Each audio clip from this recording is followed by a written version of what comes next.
All right. We are live for a bit of a late night recap of today's news. I was on earlier, but I didn't get to hop on myself. I just read through some of the documents that we had seen that Justin Baldoni's lawyer put out. Very interesting stuff. So we're going to get to it in just a couple minutes.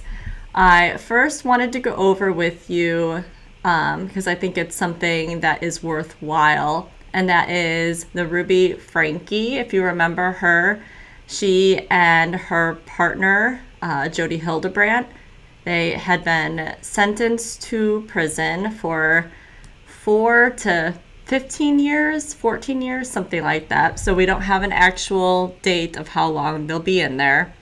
But a lot of child abuse and different things that went on that they are now serving time for. I think my mic's working.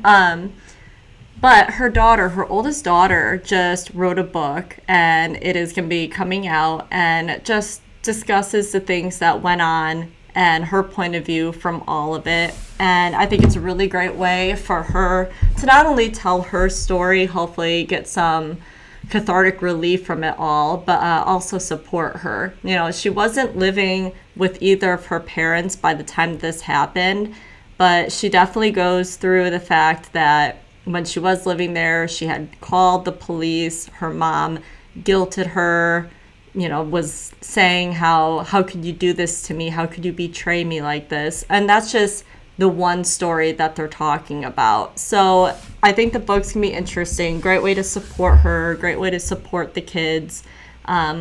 We should check it out together. Check it out if you're interested. I definitely am. We are going to now... Sorry, I still have a little bit of a cough left from my sickness a couple weeks ago, if you guys were with me. We're going to be going over Justin's lawsuit, which is very interesting because it paints a completely different picture than what Blake had put out to the public. So it'll be interesting to see what you guys think of it all. Let me get this set up on it. All right, here it is. So yeah, Blake puts out this whole thing about how horrible he is. He had sexual harassment going against him, talking about her weight. I mean, just all the big no's to do as a producer, as a co-actor in this movie that is about abuse and domestic violence. So it really was not a good thing. But as his attorney says in this letter, well, letter / this is the lawsuit that is being put out to the New York Times, if it will load. Hopefully it keeps loading. There it goes, slowly. He was saying that what she said is completely false. False narrative. In fact, Justin's the one that was being put through things, and she didn't file a lawsuit immediately. She put this complaint in, and without actually submitting the lawsuit, which makes them think that she was doing this even more just to try to bury him, essentially, and make him not be able to work in this industry anymore, which might be successful just in and of itself. But their response to it has been interesting. And I skipped this part on the live that I did earlier, but the amount of details that they have submitted in their lawsuit with pictures, screen captures of different text conversations, not only just with Blake, but here's some of them. Not only just with Blake, but interaction with everybody, the different producers, the anybody involved, other actors, the people who are running wardrobe, just all of it. They submitted all of it. And I have to say, I mean, Blake's team didn't do that, and so it looks really bad on her right now, being able to see this and see everything that she chose to leave out. We're going to get to some of the bigger parts. She complained about wardrobe and the fact that he asked about her size or her weight. And we have learned that there was supposed to be a lifting part in the movie, that even a stunt double was practicing and doing it. She had claimed in her letter that that wasn't a thing and it wasn't going to happen, and he just overstepped. Well, no, they have the receipts to show that it was a thing. It was supposed to happen. But by the time it got to that point, and after Ryan Reynolds supposedly had yelled at him, Baldoni, about this, that she said, no, I'm not doing this. And that was that. But it is interesting. She said it wasn't a thing, and they have proof that it was. And so there's a lot of different things in here that she claimed that are just not true. I mean, as we continue to see, there is a lot of it going on. It also talked about how she tried to ban him from going to the premiere of his own movie, which, obviously things had to be really bad at that point, but that would be very upsetting for anybody. So I do think that there is a lot of different things going on. Yeah, here's some of it of her saying certain things happened between someone and her, and it's not true. And they excluded adding all these ha-has and emojis to make it be very obvious that it was, let me see if I can move this down just a little bit, make it obvious that they were kidding around.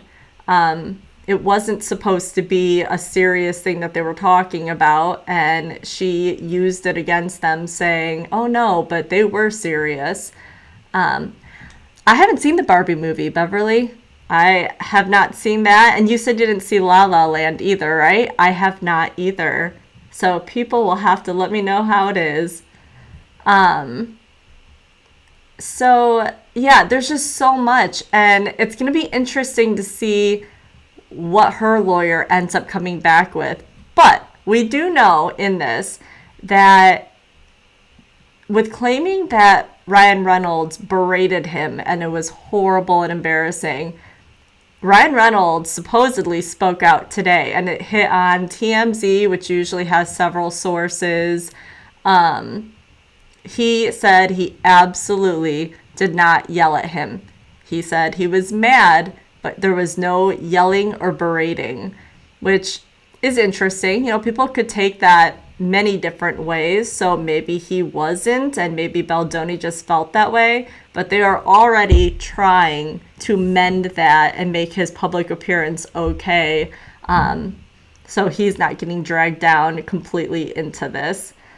It will be interesting to see what happens as time goes by. They are married, so they are going to be a united front in all of this, but it will be interesting to see if Ryan Reynolds knew about some of these text conversations, because they can be married, but he doesn't necessarily know about all of this. See, you see the different things that she intentionally left out, so you couldn't see the actual conversation and what it was meant as. So shady. I feel like her lawyer should know better than to do that, because of course they're going to come back with the receipts, and they did.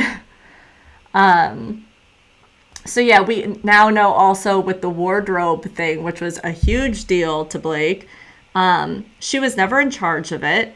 She wanted her character to come across a certain way, and so she wanted a certain look. And they were allowing her to have some room with it, but she just basically took over, demanded that they buy certain things for this movie, and saying, oh, well, she's obviously rich, so of course we should buy these $5,000 shoes for the movie. Which to me, I just read that and I'm like, okay, so she probably wanted these shoes in real life, and that was her way of acquiring them. Because a lot of the times when you do movies like this, the actors do get to keep some of this stuff. And she had some control in the movie. I forget if she was a producer. She was something on board with the movie. So I think she was trying to set it up that she could keep stuff. Just my opinion. Who knows? But we also learned with that, because she was breastfeeding and had a brand new baby, that she was being a little bit more difficult in certain areas. And when it came to this wardrobe stuff, besides the fact that she was making them go way over budget, Sony got upset when they saw different pictures hitting the media because other people were not happy about it. People felt very strongly about this character and how she should look, and it started to get negative press around that. So Baldoni felt like he needed to talk to Blake about it, and he did. And even so, he let her continue on some. She ended up making the whole wardrobe department put all of the stuff into trucks and bring it to her house and have it all unpacked and ready to go there so she could try things on and do different things, measurements, whatever it may be. And she lived only 15 minutes away from the studio. So clearly she felt like her time was worth more for her to stay there and everyone else to do all of that and bring it to them. But that to me is just ridiculous. I mean, in any form of it, you really should just go there and do that. It's not that hard. That is wasting time and money. Even if you think your time is more important, no, other people have lives. Other people have other aspects of their jobs. It's 15 minutes away. You can handle it. Oh, just not your cup of tea for them. Yeah, I tried to watch La La Land and I stopped, which I think a lot of people would not be happy with me about that. I love musicals. I'm all about it. I could not get into it. So maybe it got better and I just missed where it got better and turned it off. Maybe. So yeah, there's going to be a lot of interesting things when it comes to this about who was right and who was wrong. But we do know that other people are now jumping on the bandwagon and might be suing New York Times as well for this. People that are working with Justin, they might be suing New York Times, and which makes me think that they're going to go after Blake Lively as well. We will only know as the week continues on next week, since tomorrow's Friday, so probably not a lot of things to learn tomorrow. Or today, I should say. For me, it's Friday right now because it's so late. Trying to make sure there's nothing else I really wanted to cover. Yeah, I mean, just look at all of this. So many details and so many things. And she didn't submit any of this. She just put her own opinion out, and that was that. So it's going to be interesting. We'll see what happens. Like I said, Ryan Reynolds already putting stuff out. Going to be very interesting. Reading the messages. So yeah, you'll have to let me know your opinion on it all. But as I sit here now, I'm like, okay, it's pretty even of, who's going to be right, who's going to be wrong. I hope people still are not taking sides. We don't know enough. I really hope that this continues so people can see who was really damaging to the other person. I think because Justin is so not well known that it automatically is bad for him. So in that regard, I do feel bad for him because if he wasn't the issue, this will probably hurt him regardless. Because she's such a big name and she's married to Ryan Reynolds, and it's just hard to completely remove a power couple like that from everything. I mean, he's in Deadpool. He's in so many things.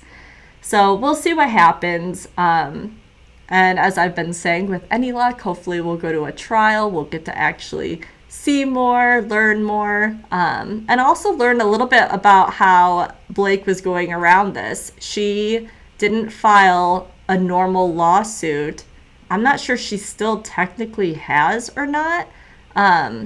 She only filed that complaint, which to me was her trying to get around having to file a lawsuit. I do agree. I think she just put it out to be damaging, because why else would you do that if you weren't going to do a lawsuit?